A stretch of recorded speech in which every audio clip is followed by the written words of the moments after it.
Un petit bidon, mon pépère. Christopher Froome à pied. Mais quelle image du tour. On n'a jamais vu ça. Aïe aïe aïe, attention Philippe, faut le faire rappeler. Allez mon grand, t'es grand aujourd'hui, t'es grand. Chapeau. Bonjour à tous, bonjour à toutes, bienvenue, je suis ravi de vous retrouver pour ce nouvel épisode de Chasse Patate, j'espère que vous êtes en forme. Depuis plusieurs semaines, les podcasts du groupe Eto vous accompagnent durant cette période de confinement et vous avez été très nombreux à nous solliciter sur nos différents réseaux sociaux pour qu'on évoque la situation des équipes professionnelles durant cette situation si particulière. Chose demandée, chose faite, puisque Thierry Vitu a accepté notre invitation. Bonjour Thierry et bienvenue. Bonjour à vous, bonjour à tous. Une équipe de punchers pour m'accompagner avec Thierry Vitu. Mathieu est présent, salut Mathieu. Salut Brice et bonjour Thierry, bienvenue dans Chasse Patate. Bertrand également, le fidèle, salut et bienvenue. Salut Brice, bonjour Thierry. On est tous prêts, le départ est lancé, c'est parti. Thierry Vitu, vous êtes le DRH du groupe Cofidis, mais surtout le président de Cofidis Compétition, qui englobe évidemment l'équipe cycliste Cofidis Solutions Crédit, présente dans l'élite, le World Tour. Merci d'être présent au sein de Chasse Patate, parce que vous allez pouvoir nous éclairer de manière assez significative sur la situation de votre équipe professionnelle dans ce contexte si particulier. Toute première question, Thierry, en tant que responsable d'équipe, comment est-ce qu'on a vu venir un petit peu tout cela fin février, début mars? On parlait du virus, les courses qui commençaient à s'annuler, on parlait de confinement. Comment un petit peu vous avez vu venir tout cela? J'aurais tendance à dire qu'on l'a vu un peu comme tout le monde, c'est-à-dire progressivement. J'allais dire pour moi personnellement... Déjà d'une certaine façon, puisque vous savez que j'ai accompagné l'équipe sur le Tour des Émirats Arabes Unis et qu'on a eu la grande chance d'être confinés dans un hôtel à Abu Dhabi. Donc là, ça a été l'occasion pour moi de le voir arriver d'une certaine manière. Et puis après, on a des collaborateurs italiens qui nous ont informés assez vite, donc plutôt qu'en France, de la gravité de la situation. Donc ça nous a permis aussi de prendre conscience de la réalité des choses, j'allais dire, assez rapidement. Et puis ici en France, on s'est mis en ordre de bataille tout début mars à peu près, avant d'ailleurs que le stade 1, le premier stade épidémique soit annoncé en France. Moi-même, je suis rentré d'Abu Dhabi le dimanche à 17h chez moi et le lundi matin, j'étais en cellule de crise pour gérer la situation dans toutes nos entités, parce que Cofidis est une société qui est implantée dans 9 pays en Europe et on a créé une cellule de crise ici au siège en France pour gérer cette situation dans tous nos pays. Et donc, on a dû prendre toute une série de mesures très rapidement en fonction aussi des communications et des décisions gouvernementales. Donc, on s'est adapté et on a adapté notre dispositif au fur et à mesure de ce que le gouvernement annonçait. Je pense qu'on l'a fait assez vite et plutôt bien. Et justement, sur ce Tour des Émirats, comment est-ce que vous avez vécu un peu la chose? Parce qu'au final, l'annonce de l'arrêt de la course et du confinement de toutes les équipes a été très brutale. Oui, comment on l'a pris? Alors, ça a été effectivement d'une brutalité assez importante. Je me souviens, c'était le jeudi soir. Donc, on dîne à l'hôtel, comme tous les soirs. Voilà, on intègre nos chambres. Et puis, à 3h du matin, on est venu nous réveiller en nous annonçant d'une part que la course était terminée, qu'elle s'arrêtait là, et d'autre part qu'on devait passer des tests de dépistage du virus. Alors là, ça a été quand même assez effectivement brutal parce qu'on était loin, mais très loin d'être préparés. À l'époque, on en parlait un tout petit peu en Italie. Et nous-mêmes, moi j'étais avec notre directeur sportif Roberto Damiani, qui est italien, qui avait quelques nouvelles de l'Italie, et lui-même d'ailleurs se moquait de ce qui était en train de se passer. C'est-à-dire qu'on n'avait absolument aucune conscience de la situation à cette époque-là. Et là a démarré une période un peu compliquée à vivre, à vrai dire, qui a duré à peu près 4-5 jours. Une période pendant laquelle on n'avait vraiment aucune information de qui que ce soit. Donc, on ne savait pas si on allait rester sur place pendant 2 heures, 2 jours ou 2 semaines, voire 2 mois. on n'avait aucune visibilité. Et puis après, on nous a annoncé officiellement qu'on était mis en quatorzaine jusqu'au 14 mars, je crois. Et donc là, j'allais dire quelque part, enfin pour moi, hein, je dis comme moi je l'ai vécu, ça a été une sorte de soulagement parce que moi je disais aux mecs, bon, ok, ça va être long, c'est loin, mais au moins on sait que le 14 on rentre chez nous. Et puis bon, ce qui est, j'allais dire instructif, c'est de voir que dans une période comme celle-là, et encore une fois, on n'est absolument pas préparé à vivre des situations comme celle-là. On découvre les personnalités des uns et des autres. Et par exemple, vous voyez ceux qui supportent plutôt bien, qui continuent à faire preuve d'humour, qui sont positifs, qui sont optimistes. Et puis vous en avez d'autres qui, eux, ont plus de difficultés. Ils demandaient qu'une chose, c'était de vouloir partir. Ils refusaient de voir tout côté positif dès qu'il y avait un petit quelque chose. Un petit détail prenait une importance colossale, etc. Donc, dans ces périodes-là, en fait, j'allais dire la vraie personnalité des individus ressurgit. Et donc, on se découvre. On est obligé de se découvrir. Nos barrières, nos armes, si je puis dire, tombent. Et c'est la vraie personnalité qui ressurgit. Et justement, est-ce qu'après, ça vous a aidé à prendre des décisions aussi bien pour le groupe Cofidis que pour l'équipe Cofidis une fois rentré en France ? Alors, est-ce que ça m'a aidé dans la gestion de la situation ? Bon, d'abord, je ne suis pas seul. Hein. Encore une fois, je fais partie de la cellule de crise, mais pas particulièrement, sauf à prendre conscience de la difficulté de ce qu'est le confinement. Un vrai confinement. Moi, ici, en ce moment, comme je suis le DRH, je suis amené aussi à venir sur site. Hein. D'ailleurs, là, en ce moment, je suis dans mon bureau. Par contre, je sais qu'il y a des personnes qui sont en confinement, alors pas dans leur chambre, mais dans leur appartement, et qui ont 2 enfants en bas âge. Je prends bien conscience de la difficulté que ça peut être pour eux. Ça, c'est clair.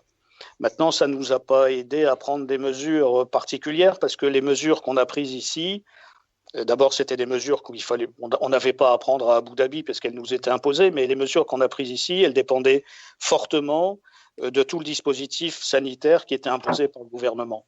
Justement, donc, au niveau des mesures que vous avez prises, est-ce que vous avez mis en place, par exemple, du chômage partiel au sein de l'équipe En tant que DRH, au niveau du groupe Cofidis, hein, donc le groupe Cofidis, on a 12 entités dans 9 pays européens et ça représente à peu près 5500 collaborateurs. Là, on a pris la décision de ne pas appliquer de chômage partiel, considérant que nous ne voulions pas faire supporter à la solidarité nationale un poids supplémentaire et que, bien que nous allons souffrir de cette situation sur un plan activité, sur un plan financier, on était en mesure de passer cette période compliquée.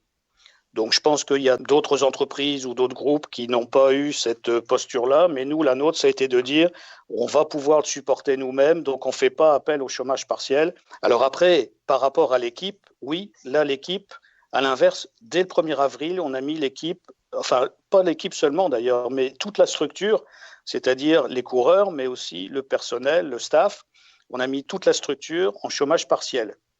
Et là, pour une bonne et simple raison, c'est qu'il n'y avait pas de course et les coureurs ne peuvent pas s'entraîner. Donc, ce n'est même pas une baisse d'activité, c'est une suppression pure et simple d'activité.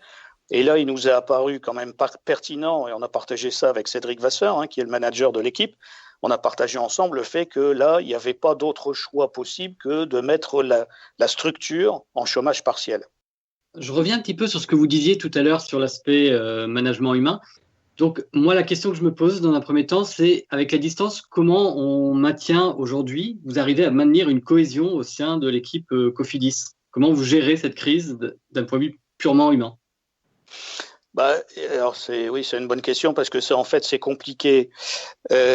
C'est compliqué parce que le confinement, ça implique par définition la distance et puis aussi une rupture de lien, enfin en tout cas une distanciation de lien. Et ce qui est important avec l'encadrement, c'est l'encadrement, il a un rôle primordial à jouer dans ces situations-là. Il faut que l'encadrement reste en proximité relationnelle avec les coureurs. Et donc ça passe par des entretiens réguliers avec tous les coureurs. Et d'ailleurs, il faut le faire aussi avec l'encadrement, hein, parce que on parle souvent des coureurs, mais il faut bien savoir qu'une équipe, ça fait nourrir, ça fait vivre derrière des mécanos, des kinés. Voilà, donc ces gens-là, il faut aussi s'en préoccuper, il faut aussi être en contact avec eux, et c'est que comme ça que ça peut passer. Dans une situation comme celle-là, et là aussi je fais le parallèle avec Cofidis, tout passe par la communication, quoi. C'est hyper important. Et quand je dis la communication, c'est pas seulement, en tout cas, un mail ou une newsletter. Et ça passe par la communication verbale et le lien. Alors heureusement, on a maintenant des moyens de communication qui nous permettent de rester en lien. Donc avec Skype par exemple, pour ne pas le citer, mais avec WhatsApp et tous les autres réseaux. Bon, ça nous permet de rester en lien. Et c'est au niveau du staff de l'équipe que ça se passe. Donc avec Cédric Vasseur et ses managers, ses directeurs sportifs, ils sont en contact régulier et fréquent avec les coureurs. Notamment entendu tout à l'heure, vous parliez, c'était très intéressant, justement, lors de l'UAE Tour, vous aviez identifié des profils de personnes, entre guillemets, plus à risque pour ce type de situation. Quant à la gestion de ce type de situation, il y avait aussi également, vous en avez parlé, des personnes qui habitent dans des appartements ou avec des femmes ou même célibataires. Est-ce que vous avez identifié des profils à risque et comment vous gérez justement des profils qui, aujourd'hui, ont peut-être subissent un confinement beaucoup plus délicat que leurs collègues? Je n'ai pas dit de profil à risque. Hein. J'ai dit des personnalités un peu plus difficiles, on va dire. Mais là aussi, il faut faire une différence parce que le confinement à Abu Dhabi, quelque part, même si on était pour une bonne partie de notre temps seul dans notre chambre, c'était quand même un confinement collectif. On était tous au même étage de l'hôtel.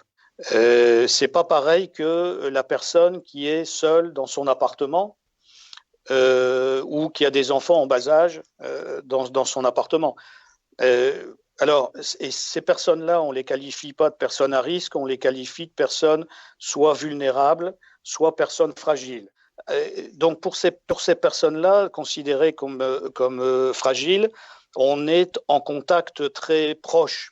Et là aussi, ça passe par les managers. Ce que je disais tout à l'heure pour l'équipe, c'est vrai aussi dans le contexte professionnel de la structure de Cofidis. Donc, les managers ont déjà identifié dans leurs équipes quelles sont les personnes qui sont plus vulnérables que d'autres et donc sont très en lien avec elles.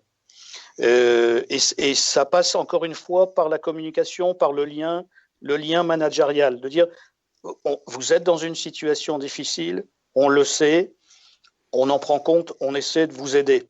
On a mis notamment en place une plateforme psychologique. Les collaborateurs qui, par eux-mêmes, se sentent en fragilité, ont la possibilité d'avoir accès à cette plateforme et de pouvoir rencontrer un psychologue avec qui ils peuvent exprimer, parler. C'est important aussi de pouvoir parler. Hein.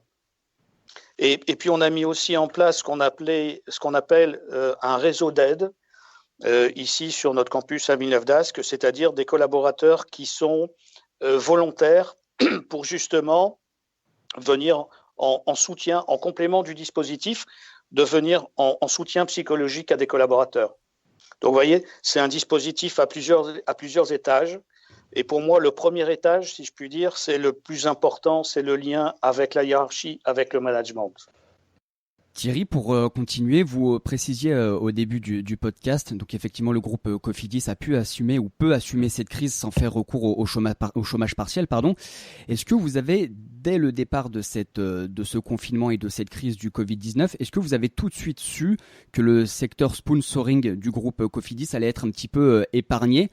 Parce que voilà, après 24 ans de présence dans le peloton international, est-ce que vous avez le sentiment que ce pôle est plutôt protégé et assuré pour la suite?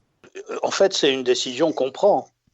La décision qu'on a prise au niveau de la société Cofidis, c'était d'assumer nos responsabilités et de continuer à accompagner notre équipe.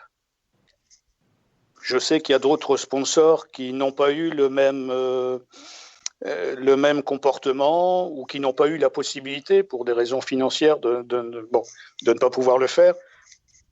Nous, notre posture, ça a été vraiment, on continue à accompagner notre équipe. Vous savez, on se positionne quand même depuis, effectivement, 24 ans qu'on est présent que Cofidis est présent dans le cyclisme de haut niveau. Je crois qu'on peut dire quand même qu'on est un partenaire fidèle, au moins. Bon. Et ensuite, on peut rajouter le fait qu'on soit aussi un partenaire engagé et responsable.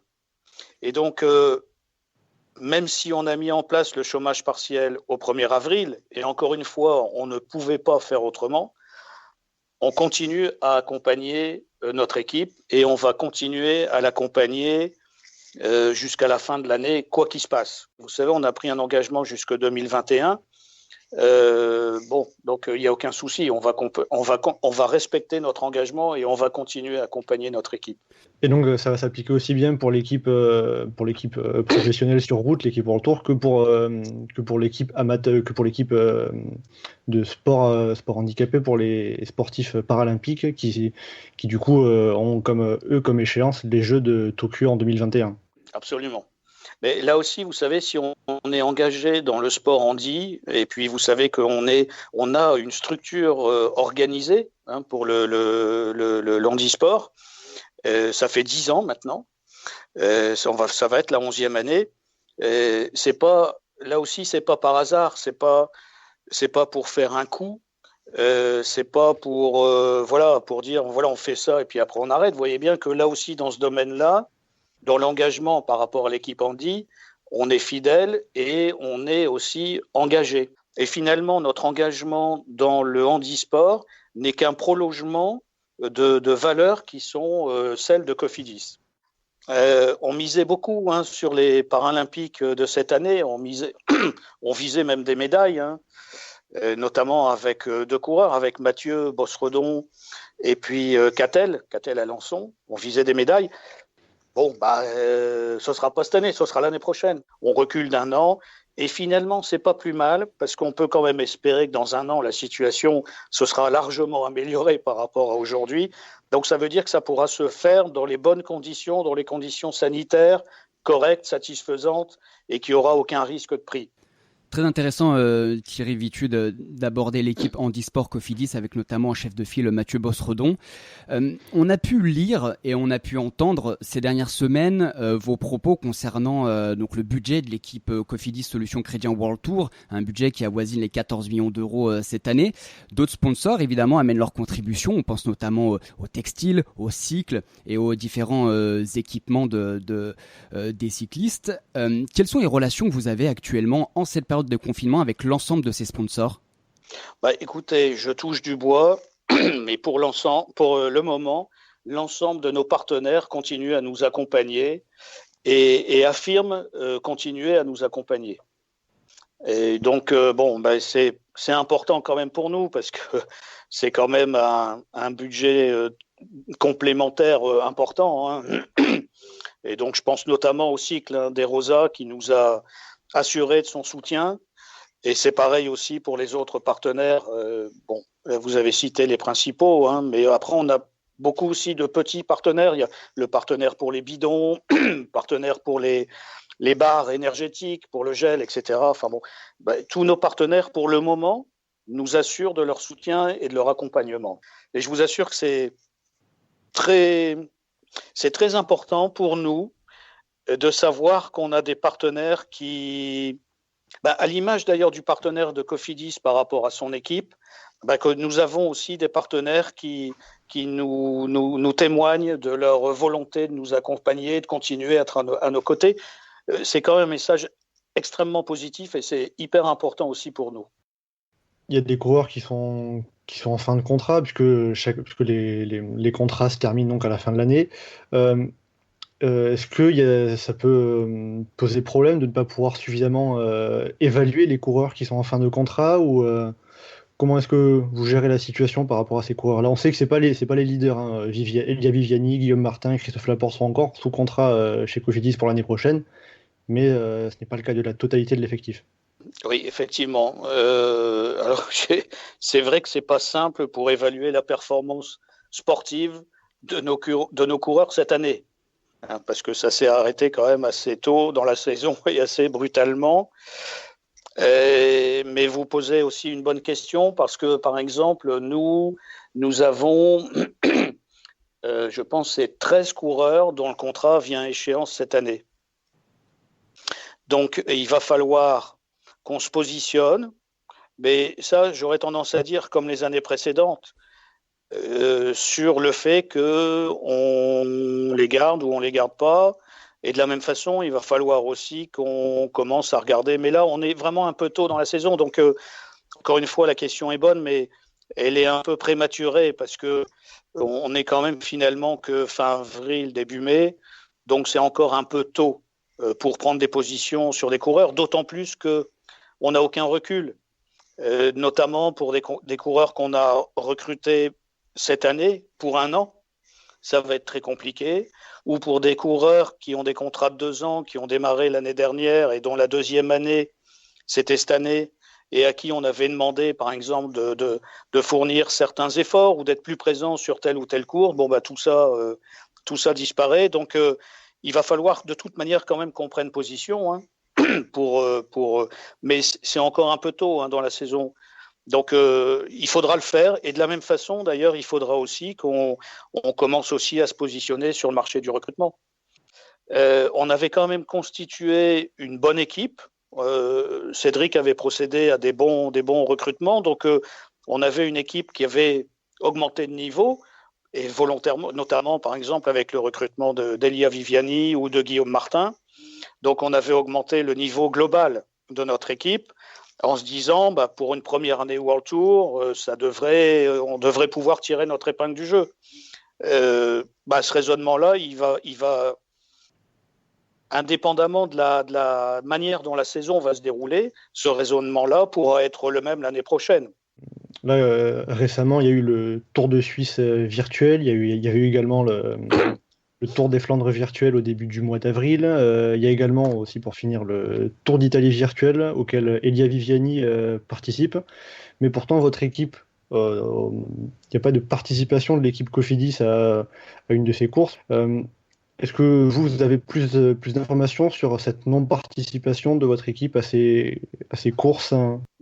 Oui, l'explication elle est relativement simple. C'est qu'à partir du moment où on a mis tout le monde en chômage partiel, ça veut dire qu'on ne peut même pas, en tant qu'employeur, demander à nos coureurs de participer à des courses, même virtuelles. Donc, il faut être logique envers nous-mêmes, parce que si on met des équipes ou des coureurs en chômage partiel et qu'en même temps, on leur demande de participer à des courses, quelque part, on n'est pas logique avec nous-mêmes. Et donc, ce qu'on a évoqué avec Cédric, c'est que les règles de chômage partiel, on allait les desserrer un petit peu ici sur le mois de mai, pour que justement, on donne la possibilité à des coureurs qui le souhaitent, évidemment, de participer à des courses virtuelles. Et ça va être le cas, par exemple, il y a une course qui est organisée par la plateforme Zwift et qui va avoir lieu du 4 au 8 mai. Et donc, sur cette course-là, on aura des coureurs de Cofidis. Ça permet quand même de se confronter à d'autres et il y a un petit côté challenge aussi, un petit côté compétition. Et donc, ça permet à des coureurs qui sont volontaires de pouvoir y participer. C'est aussi, d'une certaine manière, une façon de se préparer. Voilà. Et Thierry, dans la perspective de ces reprises de courses et la reprise de la compétition à la sortie du confinement, quelles sont également vos relations avec les différentes instances du cyclisme? On pense notamment à l'UNCP, à la Ligue, voire même l'UCI. Alors, ces relations-là, ce n'est pas moi, elles ne se font pas à mon niveau, elles se font au niveau de Cédric Vasseur, qui lui est en contact avec l'UCI, enfin avec les instances que vous avez citées, aussi la C2000, les représentants des équipes, avec la Ligue, avec la Fédé. Donc Cédric, il est en relation. Et d'ailleurs, j'ai demandé à Cédric, il y a quelque temps, et encore ce week-end, là, quand je l'ai eu au téléphone, vraiment aussi d'être très, très en contact avec les autres équipes françaises.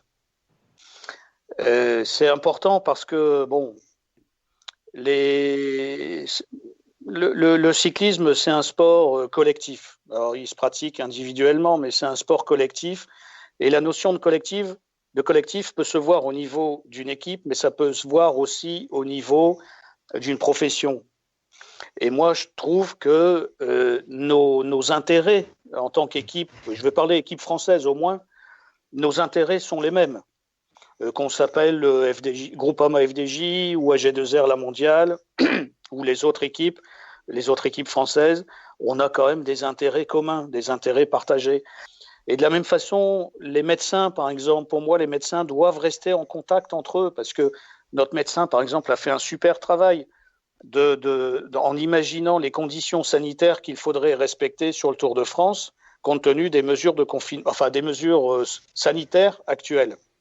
Il a fait un super boulot, franchement. Et moi, j'ai dit à Cédric, écoute, ce travail-là, ça vaudrait le coup de le partager avec les autres médecins et ensuite de s'adresser collectivement à l'UCI en disant, ben voilà, nous, médecins de l'équipe, des équipes françaises, voilà ce qu'on préconise en termes sanitaires pour que les courses puissent se dérouler dans de bonnes conditions. Et est-ce que vous avez senti une dynamique quelle était un petit peu l'humeur générale parmi tous ces acteurs? Est-ce que vous les sentez positifs pour l'avenir, conquérants, volontaires dans le changement? Comment vous les avez sentis un petit peu ces instances? Ça a été dur au début. Je pense que les mesures de confinement et l'interdiction de rouler, ça a été vraiment compliqué à accepter. Surtout que, entre parenthèses, tous les pays n'ont pas adopté les mêmes mesures. Hein. Vous savez que en France, en Italie ou en Espagne, on ne peut pas s'entraîner sur route. Mais par exemple, en Belgique, nous, on est frontaliers. Hein. En Belgique, on peut. En Suisse, on peut. En Australie, on peut aussi. Ben bon, donc ça veut dire déjà qu'on n'est pas tous sur le même pied d'égalité, qu'il y a déjà une distorsion à ce niveau-là et qu'on n'est pas tous sur le même pied d'égalité. Bon, il faut rester modéré et en même temps, il ne faut pas s'empêcher de se dire, bah, c'est super, on a quand même de la perspective. Et tout à l'heure, en début d'entretien, je parlais de la perspective qu'on n'avait pas au début quand on était à Abu Dhabi. Là, on en a. Et le premier message qu'on a entendu, qui a été extrêmement positif, qui a redonné de l'espoir à tout le monde, c'est le fait que le Tour de France aurait lieu. Voilà. Ça a redonné vraiment, de la vigueur, de l'enthousiasme, de l'espoir à toute la profession et à tous les sponsors. Alors justement, vous parliez du Tour de France, c'est intéressant parce que quelque part, on dit que le Tour de France pourrait avoir lieu en septembre. Pour l'instant, c'est la position, entre guillemets, du jour. Pour autant, on sait qu'il y a quand même des doutes qui s'expriment. Je pense notamment à la ministre des Sports, qui n'a pas été très très positive sur ce sujet-là. On sait qu'il est possible qu'après mai, en juin, il y ait une deuxième vague de confinement. Ça s'est évoqué également dans les médias. Donc, il y a un tas d'incertitudes. Moi, ce qui m'intéresse, c'est de savoir, est-ce que justement, vous, Cofidis, vous avez prévu différents scénarios pour pouvoir faire face aux évolutions, ou est-ce que, au contraire, vous prenez un petit peu l'actualité telle qu'elle arrive? À savoir qu'aujourd'hui, on est dans une période qui est extrêmement floue. Rien n'est certain. Et il y a juste une chose qui est certaine, c'est que la vérité d'un jour n'est pas celle du lendemain. Et quand vous regardez comment les choses évoluent, de jour en jour, ça change. Parfois, ce qu'on nous dit un jour, le lendemain, on nous apporte une nuance ou c'est plus exactement la même chose. Là aussi, je pense qu'il y a des gens qui ont du mal à comprendre ça. Moi, je le comprends parfaitement bien. Je comprends parfaitement bien parce qu'on est dans une situation où, qu'on soit membre du gouvernement ou pas membre du gouvernement, qu'on soit en responsabilité dans une entreprise ou pas, on doit gérer une situation qu'on ne maîtrise pas. Et on est donc dans un environnement qui est flou, qui est incertain. Et ça, c'est excessivement complexe à gérer, très très complexe à gérer, très particulier. Et là aussi, on s'aperçoit qu'il y a des gens qui arrivent très bien à vivre dans un environnement flou et incertain. Et puis vous avez d'autres gens, non, il faut absolument que les choses soient carrées, soient claires, soient nettes. Et une fois qu'elles sont annoncées, elles sont définitives. Alors je sais bien que c'est pas simple, je sais bien. Sauf qu'on est obligé de vivre dans cette... Même si on ne l'accepte pas, de toute façon, c'est comme ça. On est obligé de vivre dans cette période d'incertitude. Maintenant, les choses, elles vont se préciser au fur et à mesure. Et nous, chez Cofidis, justement, on en parlait encore tout à l'heure, on prend des décisions et là, on est sur des hypothèses. Donc, je dis ça. En même temps, oui, par rapport à ce que vous me dites sur la ministre. Alors là, en ce moment, il fait pas bon être membre du gouvernement. Hein. Bon, si vous avez remarqué, dès qu'il y en a un ou une qui dit quelque chose, hop, tout le monde tombe dessus et vas-y que je te pousse. Et puis voilà. Bon. Et moi, quand j'ai lu ce qu'elle a dit, j'ai eu une double réaction. Je me suis dit, mais quand elle dit que le sport n'est pas le chantier prioritaire du gouvernement, je me dis heureusement. Heureusement que le gouvernement a d'autres chantiers prioritaires que le sport. Donc ça, déjà, rien que ça, on lui reproche de lui avoir dit ça. Bon, moi je comprends pas parce que moi je dis au contraire, heureusement que c'est pas le chantier prioritaire du gouvernement. Et ensuite, par contre, après c'est de la com. Moi je me dis, si elle avait dit, c'est pas le chantier prioritaire du gouvernement, mais on fait quand même nos meilleurs efforts, nous, de notre côté, pour que toutes les disciplines sportives puissent reprendre progressivement à partir du 11 mai, et on va le faire de façon méthodique et en respectant les règles sanitaires. Vous voyez, le mais est vachement important. Donc si ça avait été dit comme ça, moi je trouve que ça aurait été nickel, parce que c'est vrai aussi qu'on peut se dire, mais un ministre du sport qui dit le sport, le gouvernement s'en préoccupe pas, ça peut paraître bizarre. Après, c'est que de la com. Hein. Après, on parle du Tour de France. Pardon, hein, je reprends les éléments de votre question. Le Tour de France, on a annoncé qu'il partait fin août. Bon, alors déjà, dans un premier temps, quand on avait parlé de huis clos, moi, j'avais trouvé ça complètement absurde. Pour moi, le Tour de France, c'est pas que médiatique, c'est pas que financier, c'est pas que économique. Pour moi, le Tour de France, c'est aussi une belle fête populaire, quoi, qui réunit entre 12 et 14 millions de personnes sur le bord des routes. Et moi, je suis de temps en temps des étapes sur le Tour. Hein. Chaque année, j'essaie de faire quelques étapes. Je sors de là, je suis absolument rempli d'énergie, parce que quand je suis dans la bagnole et que je fais l'étape de 150 ou 200 km, tout le long de la route, je vois des gens qui ont la banane, qui sont contents, qui font la fête. Et à chaque fois, moi, je me dis, la vache, c'est quand même vachement sympa, quoi. Et c'est vraiment, et c'est de voir, vous savez, quand on est dans la bagnole et qu'on voit que des gens heureux, quelque part, ça me rend heureux. Hein. Moi, ça me remplit de tonus et d'énergie. Hein. Je ressors de là, je suis toujours ravi. Hein. Quant à faire le Tour de France au mois de septembre, moi, je trouve que c'est une bonne idée. Mais de la même façon, on a entendu ça et donc tout le monde pense que le Tour de France, c'est certain, il va avoir lieu. Non, il va avoir lieu qu'à partir du moment où les conditions sanitaires seront réunies pour qu'il puisse se dérouler correctement, sans mettre en danger les coureurs, sans mettre en danger les personnels, sans mettre en danger les éventuels spectateurs. Et là, pareil, je regarde les choses en disant, si la sécurité sanitaire de tout l'encadrement de l'équipe, autour de l'épreuve, on va dire, si les conditions sont réunies, c'est bien que le Tour de France ait lieu. Et après, justement, si le Tour de France ne peut pas avoir lieu, car les conditions sanitaires ne seraient pas suffisantes, est-ce que vous avez peur pour l'état du monde du cyclisme sans un Tour de France ? S'il n'y a pas de Tour de France, la vie va continuer, le monde va continuer à tourner. En même temps, je pense que si le Tour de France n'a pas lieu, ça va quand même faire des dégâts dans le microcosme cycliste. Et ça oui. Donc c'est pour ça que je pense qu'il est important pour le milieu cycliste que le Tour de France il ait lieu. À la fois pour les équipes, à la fois pour les coureurs, à la fois pour quand je dis les équipes, je pense toujours moi au staff et au personnel des équipes, à la fois pour les sponsors aussi. Quand on investit dans le cyclisme, comme Cofidis depuis maintenant 24 ans, ou d'autres, il y a toujours un retour sur investissement, c'est évident. Donc le retour sur investissement, en général, c'est de la notoriété, c'est de la visibilité de la marque. C'est aussi de l'image de marque, c'est aussi des relations publiques, c'est des opérations de communication, soit internes, soit destinées à l'extérieur, etc., etc. Donc tout ce retour sur investissement, il est surtout focalisé autour du Tour de France. Le Tour de France, c'est une course, médiatiquement parlant, elle écrase tout le reste, quoi. Hein, c'est retransmis dans 190 pays, il y a des milliards de téléspectateurs, c'est un truc absolument énorme. Il faut y être sur le Tour de France. Il faut absolument être présent. Donc, c'est pour ça que c'est important pour tout cet écosystème du cyclisme que le Tour de France il ait lieu. Thierry Vitu, merci beaucoup en tous les cas pour l'ensemble de ces informations très précieuses. Votre avis a vraiment été intéressant et pertinent à écouter. Eh bien, des jours meilleurs vont arriver au 11 mai et ensuite. Donc, bon courage à vous et à l'ensemble de l'équipe Cofidis Solutions Crédit pour les échéances qui vont arriver. D'ailleurs, au passage, qu'est-ce qu'on peut vous souhaiter de mieux au sein des résultats cyclistes ?